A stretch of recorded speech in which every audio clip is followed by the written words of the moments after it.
Kok ya bisa Timur, bisa. dah. Assalamualaikum warahmatullahi wabarakatuh.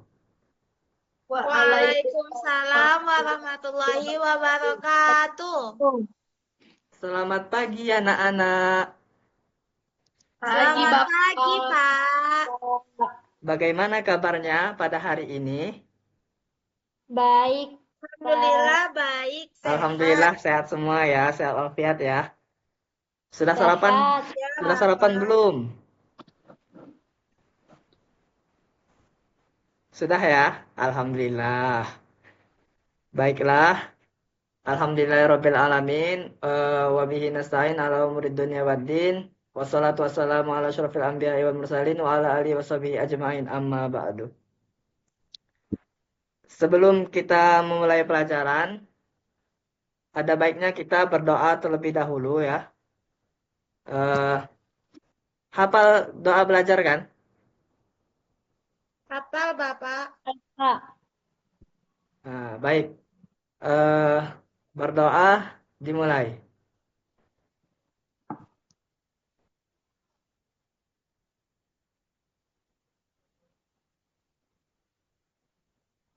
Berdoa selesai. Amin.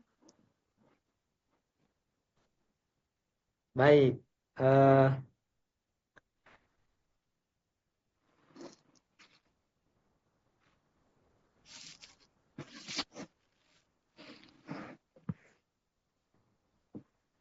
Sebelumnya Bapak minta maaf karena tidak bisa menghadiri kelas. Kita gantikan sebagai Zoom ya, daring. Nggak apa-apa kan? Gak Ya, apa-apa, Bapak. Ya, baiklah materi kita pada pagi hari ini kita akan belajar pendidikan agama Islam yaitu tentang materi menerima kode dan kodar. Oke, ya, Pak. ini kita akan Iya, memahami makna Bapak. kode dan kodar, contoh-contoh kode dan kodar, ya. Baiklah. Eh, di sini ada B, memahami makna kode dan kodar. Yang pertama itu ada kode. Kode dan kodar ini termasuk dari rukun iman yang keberapa anak-anak? Yang ke? Yang pertama iman 6. kepada Allah, yang kedua iman kepada malaikat, yang ketiga Yang keenam. iman kepada Rasul, yang keempat iman kepada kitab, yang kelima iman kepada hari kiamat, yang keenam iman kepada Kode kode dan dan kadar. kodar. Kode Berarti dan kodar. kode dan kodar ini adalah rukun iman yang keenam. Baik, Bapak ingin anak-anak membacakan baca dengan suara yang jelas, keras ya. Bapak minta kepada Dina. Dari yang mana, Bapak? Dari perhatikan cerita berikut ini. Oke. Baik, Bapak. Salim memiliki kemampuan menulis kaligrafi. Setiap hari, Salim berlatih meningkatkan kemampuannya dalam menulis kaligrafi. Salim berharap dapat ikut perlombaan kaligrafi pada tingkat kecamatan dan dapat memenangkannya. Namun, setelah mendapatkan kesempatan untuk mengikuti lomba kaligrafi tersebut, Salim gagal meraih juara tingkat kecamatan. Salim menyadari bahwa dalam perlombaan tersebut terdapat peserta lain yang lebih baik tulisan kaligrafinya daripada dirinya. Salim menyadari bahwa kegagalan ini merupakan kehendak Allah Subhanahu wa taala karena Allah Subhanahu wa taala yang berkehendak atas segala sesuatunya. Salim percaya bahwa di balik kegagalan tersebut ada ketentuan lain yang merupakan hikmah bagi dirinya. Nah, itu tadi cerita tentang Salim, ya. Salim. Contoh cerita Iya, tentang Bapak. Kodo. Apakah kamu sudah cermati cerita di atas? Apakah Salim menerima kegagalan dalam lomba kaligrafi? Ya, Salim menerima kegagalan menjadi juara pertama lomba kaligrafi. Karena Salim menyadari ada peserta lain yang lebih bagus tulisannya daripada dirinya. Salim sudah berusaha untuk meraih juara kaligrafi tingkat kecamatan, tetapi ia menjadi percaya bahwasanya Allah Subhanahu wa taala itu punya ketentuan lain. Jadi itu yang dinamakan kodo. Kodo itu adalah takdir Allah yang tidak bisa diubah ya. Takdir Allah yang tidak bisa diubah, ketentuan Allah ya. Anak-anak, apakah kamu masih ingat rukun iman yang keenam? Ingat, Bapak. Ingat. Rukun iman yang keenam atau terakhir adalah percaya pada koda dan kodar. Peristiwa Salim ini tidak jadi juara kaligrafi merupakan salah satu contoh kodo. Untuk itu, marilah kita pahami makna kodo terlebih dahulu. Kodo adalah keputusan dan ketetapan terhadap suatu ketentuan yang telah ditetapkan oleh Allah Subhanahu wa taala bagi makhluknya. Kodo dan kodar tidak dapat diubah dan tidak dapat ditunda atau dimundurkan dalam Quran surat Al-Hadid ini ayat 57 surah ke-22 Allah Subhanahu wa taala menjelaskan Ma asaba min musibatin fil ardi wala fi anfusikum illa fi kitabim min qabli an nabra'aha inna dzalika 'alallahi yasir. Yang artinya setiap bencana yang menimpa di bumi dan yang menimpa dirimu sendiri semuanya telah tertulis dalam kitab Lauh Mahfuz sebelum kami mewujudkannya. Sungguh yang demikian itu mudah bagi Allah. Baik. Di sini ada contoh-contoh kodo ya. Bapak minta kepada saudari Salsa untuk membacakannya. Contoh-contoh kodo. Sesuatu kejadian yang tidak dapat diubah atau tidak dapat ditunda merupakan contoh kodo. Contoh-contoh kodo antara lain sebagai berikut. Yang pertama, matahari terbit dari timur dan tenggelam di barat. Yang kedua, Ya. kematian pasti datang. Ya. Yang ketiga, bumi serta planet-planet lainnya berputar sesuai porosnya. Ya. Ya, pintar. Jadi itu adalah contoh-contoh kodo. Matahari terbit dari timur dan tenggelam di barat. Itu termasuk salah satu contohnya. Karena takdir Allah memang tidak bisa dirubah oleh manusia. Tidak bisa diubah oleh makhluknya. Siapa yang bisa megang matahari? Siapa yang bisa ngangkatnya? Nggak ada kan? Nggak ada, Pak. Jadi itu maksudnya. Yang kedua itu ada kematian pasti datang. Kita nggak tahu kapan kita mati. Bisa aja besok eh, siapa? Besok ini ada yang misalnya tetangganya meninggal, kan nggak tahu kapan, ya kan?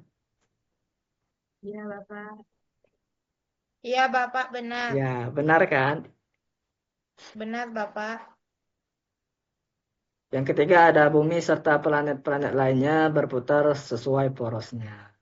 Ya. Baik, lanjut. Yang kedua, ini ada kodar. Biar Bapak aja yang baca ya. Kalian nggak usah. Baik, Bapak. Cukup kalian mendengarkan Bapak.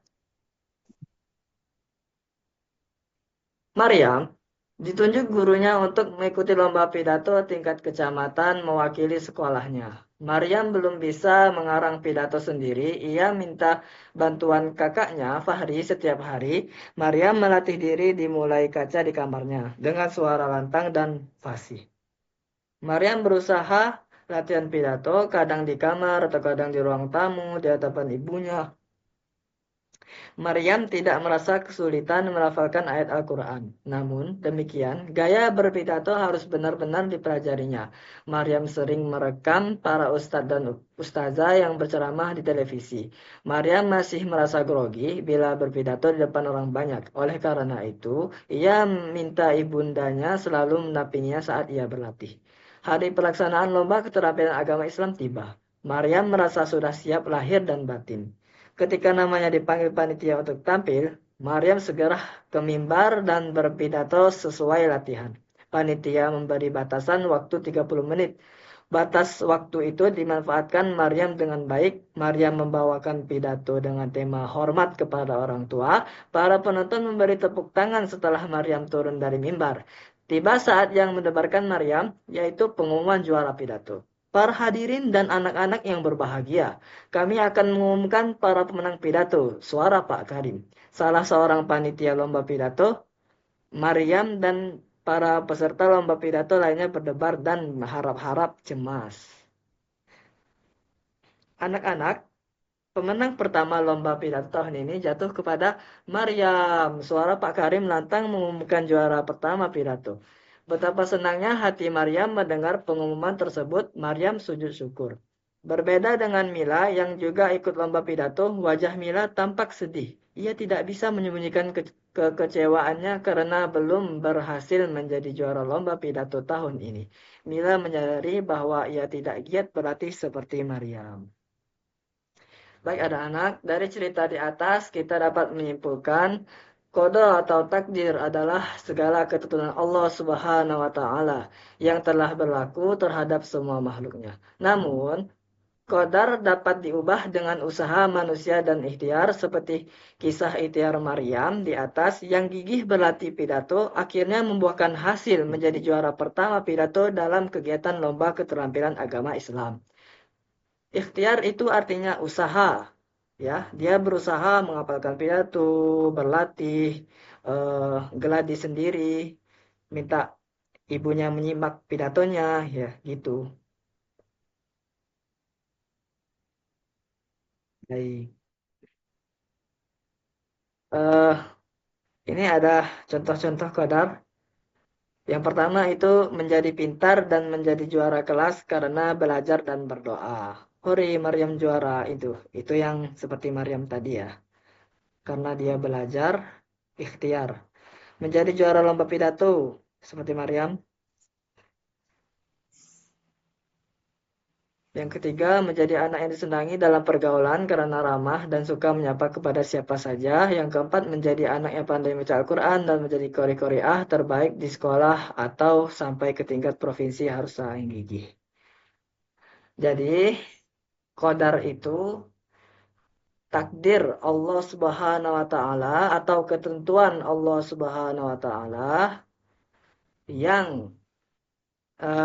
bisa diubah dengan ikhtiar atau usaha, ya. Baik, Ya, Pak. apakah anak-anak sudah memahami makna kode dan qadar? Paham, Pak. Paham, Baik. Bapak? Kita coba latihan soal ya. Iya, Pak. Iya.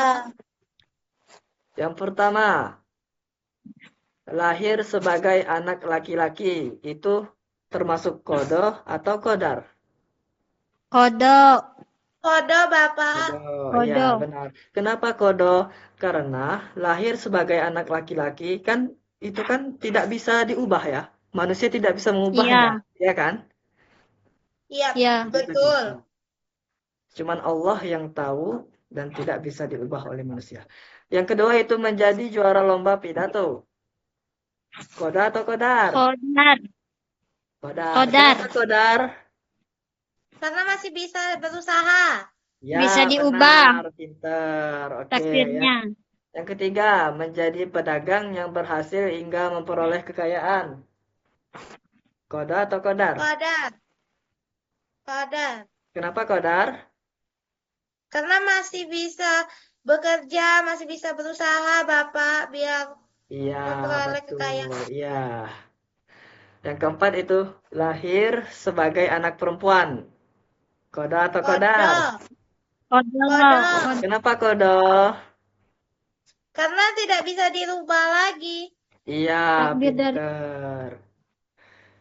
Berpakaian selalu rapi dan serasi baik warna dan modelnya. Koda atau kodar? Kodar. kodar. Kenapa kodar? Karena masih bisa disesuaikan, masih bisa diusahakan, masih Ya, bisa dilakukan. benar. Yang keenam, kematian pasti datang. Qada atau qadar? Kodok. Qada. Qada. Karena kita nggak tahu ya. Cuman Allah yang tahu. Iya. Ya. Matahari terbit dari arah timur. Qada juga, Qada. Bapak. Ada juga. Kita nggak ada manusia yang bisa ngangkat matahari, memindahkannya, nggak ada ya. Kalau Yang dari kedelapan, barat kiamat, Bapak. iya, qadarnya bencana Kiamat. gempa bumi dan gunung meletus. Itu qada atau Qada. qadar? Qada. Kodok. Oke. Manusia tidak bisa menghentikan gempa bumi. Nggak ada itu superhero. Siapa? Superman. Nggak ada. Nggak ada Iya, supernatural Bapak. itu. Nggak ada ya. Kekuatan nggak ada. Kalian kalau percaya sama sihir itu hukumnya haram. Jadi kalian jangan percaya sama sihir ya anak-anak ya. Bisa Iya, dimengerti Pak. anak-anak? Bisa. Baik. Mungkin itu aja pada pelajaran pada pagi ini. Minggu depan kita akan membahas senangnya berahlak terpuji. Oke. Mungkin cukup sekian ya pertemuan kali ini, pertemuan pagi ini. Ya, Pak. Selebihnya Bapak mohon maaf ya kalau ada salah kata. Bapak akhiri. Sebelum itu kita akhiri dengan membaca lafaz hamdalah. Alhamdulillah. Alhamdulillah. Rabbil alamin. Akhirul kalam Bapak akhiri. Wassalamualaikum warahmatullahi wabarakatuh. Waalaikumsalam Waalaikumsalam warahmatullahi wabarakatuh. Yeay. Sudah semua.